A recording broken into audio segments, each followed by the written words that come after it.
Sokende wapi Charles Okoto Dieudonné Imambe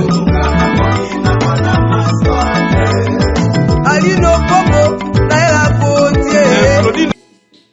Oh Maman Nicole ezanga ndeko nalandaka yo ça fait pas même un mois depuis nakomolanda yo nalingi na témoigner likambo ekomelinga po parfois pe problème onga naza nango ba mama mususu pe bakokoza na problème onga naza nango o nzambe à travers na yo nazwi guérison nango nabota na césarienne nabota ba nanga na césarienne et place basalanga césarienne evimba bapesa nga bakisi na tiaka msuki so komela po esala nga na ba douleur surtout so nakomi na moment na biso ba période biso ba mama na yokaka vraiment ba douleur makasi bakisi ka komela mo bakisi ko pomper po et diminuer mais esala nango vraiment eloko te esala vraiment te nakokosa te ke esala vraiment te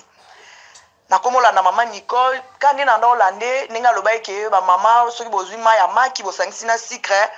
bopakoli na libumu ezo diminuer libumu pe partout esiko bozamne le na ndo pakola ngolo kola césarienne ngango eza na libumu na koma pe kopakola ma ya maki wana ngai na nde kopakola ngo pona libumu e diminuer mais na satandaki teke na cicatrice nanga wana pe oyo ya césarienne eko zwa solution ba mama na koma kopakola ngande na opakola nanga pe na koma pe kopakola ma ya maki wana likolo po eza na se na biso ya ba mama moyena kanga photo na tindela Maman Nicole te po atango na Facebook na po eza lokwa témoignage po biso ba africain to lingaka na épreuve ya ngwana ndeka na ko sala te o nazoloba bandeko na ngai cicatrice na nga wana o ewumeli ezwi batembele ekomo sila ezo sila vraiment na osa mona ondima te melo kwa na za mona nzambe na ndimela na kwaka na nzambe nazo ndimango biloko Maman Nicole azo l'accepso nzambe ba révélation nazo pesa za ya pamba te ayebi le pourquoi zo pesa yengo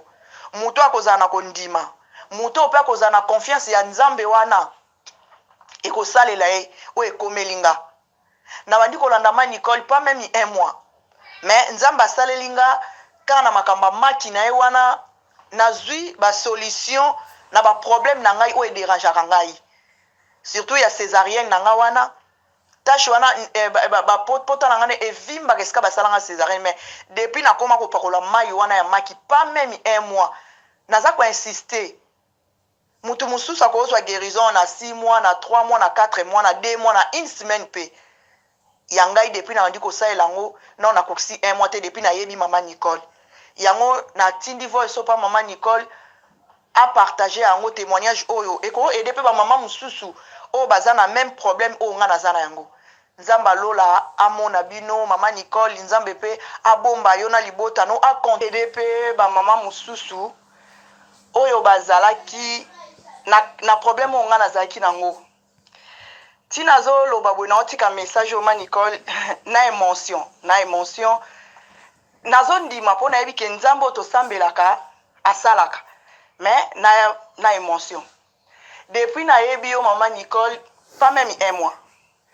na yebi te soko za ko se souvenir na tindelaka un message les premiers jours na mona yo ka na YouTube nazala mbala mo convaincu na makamno wanda oloba po na yebi ke nazaki na problème nazala problème ya bana nanga bazaka na ba problème ya eczéma ba salela bango ba kisi kutu bana nanga bazana na ba spécial ya ba kisi o ba pakolaka awa kisi o ba changer soke simbité o changer o bandi ko sala après une semaine 2 semaines kisi wana esimbité o changer mais depuis na bandi ko landa Maman Nicole nzamba lola o mona ngai pas même un mois ekokité na koma ko sala mwana na ngai wana po soka azaki na mutune soka bandi o gratter oyo ke la mwana mawa faut aller là ozo gratter na koma osela blende fuana na sangisi yango na sucre ndenge ka Maman Nicole o expliquaki biso mama nzambe wana oyo azo révéler yo a continuer mama na komi ko pakola mwana na mutu to komi so to vai na mwana otala mwana ko mwana boko vanda pe 20 minutes 30 minutes mwana osimba mutu te mais ezalaki mwana akovanda tranquille tata ozosaka na baninga il faut kaka agratter il faut asimba nzoto na savon oyo olakisaki biso ya nature wana nature secrète wana nakoma osalela mwana depuis na ye na ekoma kolanda yo nasomba biloko wana nyonso baexplication opesa yango na banda osalela yango na otinda video pa mama Nicole apartage yango nayebi ke na poto bamama ebele toza na problème wana mpona bana na biso moto akozala convaincu na oyo esalami mpa na ngai ye mpa kobika zala nanu convaincu ke eloko ozosala eza ndeti tobelaka toke na hôpital docteur asali kisi oyebi ke kisi oyo na omela na obika yo mona nano oza convaincu nzambe wana mpa kosala oyo asali mpa na ngai asali ya ebele asali vraiment ya ebele yango natindi message oyo voice oyo pa mama Nicole apartage mama partage yango vraiment po aider pe bandeko na biso mosusu oyo baza na même problème ngai mpona bana na ngai nazwi vraiment solution na maki oyo mama Nicole azolakisa biso nzambe azwa lokumu nzambe apambola bandeko nyonso apambola wape